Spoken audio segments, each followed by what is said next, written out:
All right, this is the 23rd video, this 40-foot landing craft build. And today I finished the wood stove, so I want to talk about that first. Been working on this thing for about 4 or 5 days and finally got the glass in it today.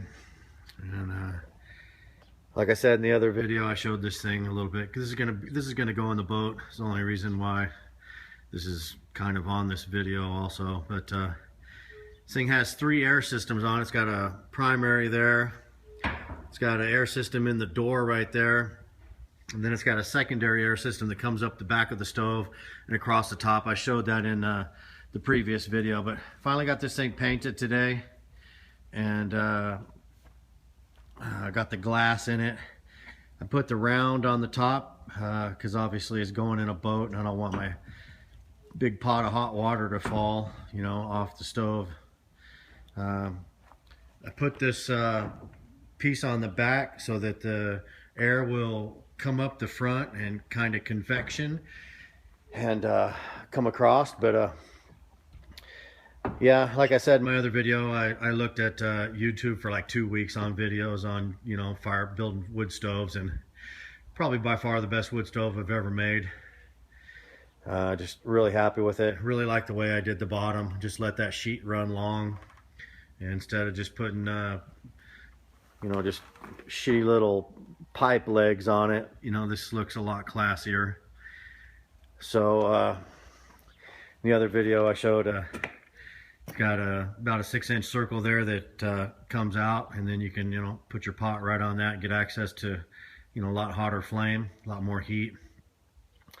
And I did something else with this wood stove that's kind of cool. Let me back up. Just I put a little fish on the side. And I just drew that up, took my plasma cutter, cut that thing out, and it's about a 1/2 inch off of the surface. It's mounted on there. Right now it's just mounted on there with a couple sheet metal screws, but yeah, I really like it. It's a little bit of arts and crafts, and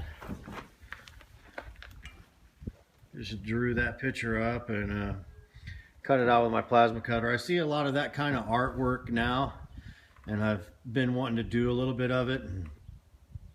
So that's the first try there.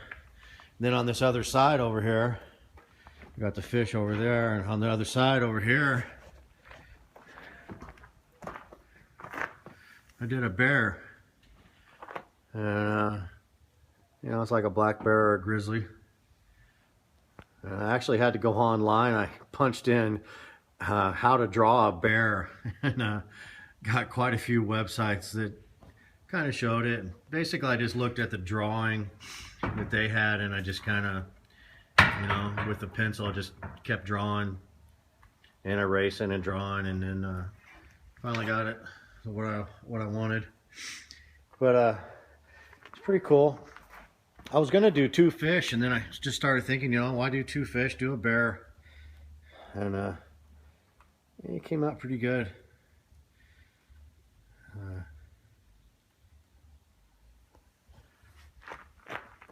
So you know, I thought that when I was doing these 2 things, that's 3/16 aluminum, by the way, that bear and the fish. But I mean, you could do something on the glass, some kind of scene on the glass, you know, even, or behind the wood stove, you could have some kind of artsy scene. I'm gonna start doing a little more of that. So when I go to Alaska, you know, I want to work for myself. Obviously, I want to work this boat as a cargo boat. But I like to fabricate. You know, I've always liked to make stuff, and so I want to get into, you know, a little more of this kind of thing. Making wood stoves, making this kind of artwork and stuff. I don't know if I can make a living at it. As long as I can work for myself, I'll be happy. So anyway, let's go get onto the boat here. Nothing really to show today, except I want to show the dash. Everything else is really haven't done anything, but I have done the dash, both dashes. So let's walk up here and take a look at the dash. He turned out pretty nice. I'm pretty happy with him. Come in here. Let's see here. Got that back window. I had to redo that back window because I actually cut a 1.5 radius on it, and I wanted a 3-inch radius on those corners. And radius is half the diameter of a circle, and I had forgotten that, so I ended up cutting it out. Cut it out about 5/8 of an inch bigger to make the radius corners work, corners up there. So anyway, that turned out really nice. Pretty happy with that because kind of sucked how I cut the radiuses. I actually cut, like I said, a 1.5 radius. So anyway, that's going to be a nice window right over the sink. And in the back there's a piece of Formica, kind of a countertop from like Home Depot, and that's 8 feet long. That thing's going to be, you know, along this back edge, and the sink's going to be right in the middle. And I got a really nice, really deep sink with a big, tall faucet. And all I have to do is cut about 1 foot of that off of there, and it'll fit here perfectly, because from here over is the bathroom in that back corner. So anyways, turn around here and get on with this. So here's the dash. Try not to fall in a hole here in this thing. There's the driver's dash over here, and I ended up kind of cutting the corners off because I didn't want to, you know, jab and poke yourself as you're trying to walk out the door. So I did it like that, and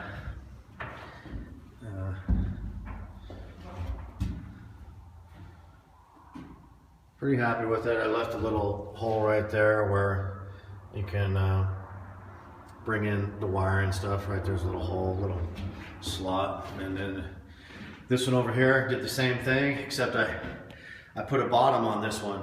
This driver's side does not have a bottom on it, mainly because the steering line comes up there and I need to gain access to it easy to install the steering wheel and stuff like that. But this one over here, I went ahead and put a bottom on it, and turned out really cool. It is about the exact same size, except you know, this concept right here where you cut a frame that's a little bigger. It definitely wastes metal, but it's the same thing I did on the wood stove out there, where you can take out that 6-inch round ring, and then that way when this thing lays down, just flops down in there like a safe. I mean, pretty tight fit. This is all hand cut, you know, with my plasma cutter, and I say hand cut. A lot of the times I will do it freehand. On things like this, that's just a little line like that, usually I use a piece of flat bar. Works really well as a straight edge. And you can do that with a torch or a plasma cutter or anything. Other things, like sheets of metal that's 20 foot long, I do those pretty much by hand, freehand, because if you drag your plasma cutter on here, it has a drag tip, but I've said in other videos it will get clogged up if you're trying to do a 20 foot long cut. So you'd be surprised how good you can cut freehand after, you know, some practice and stuff. So there it is. Anyway, dash right there, dash over there. Just got a little bit of grinding in here, and going to go ahead and clean this thing up tomorrow. I'm finally done with the wood stove there now, so I'm going to turn around. Gonna clean up all the crap in there and vacuum the floor real good. Got tons of debris down in there, and I'm gonna go ahead and lay this plywood floor in here and get on that tomorrow. So hopefully 3 or 4 days I'll have that plywood in there. We'll take a look at it with another video. I want to leave quite a bit of access to the floor underneath, because there's a lot of storage I want to use under there. And check it out.